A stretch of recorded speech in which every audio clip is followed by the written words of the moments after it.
Hi guys, today we will talk about how to fix your problem or this is problem you have on your snapshot. You will just click here on settings, then you come here to settings window here and this is window and you will go down.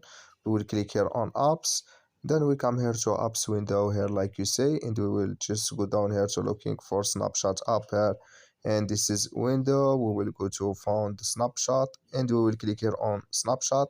Then we come to our next window here like you say, you just click here on for stop and you click here on OK and you click here on storage.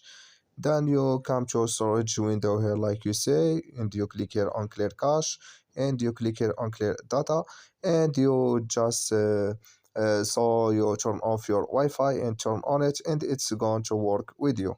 So that's all now. I wish now you I get it. Thank you for your watching. Don't forget to support us by like and subscribe and see you in next video.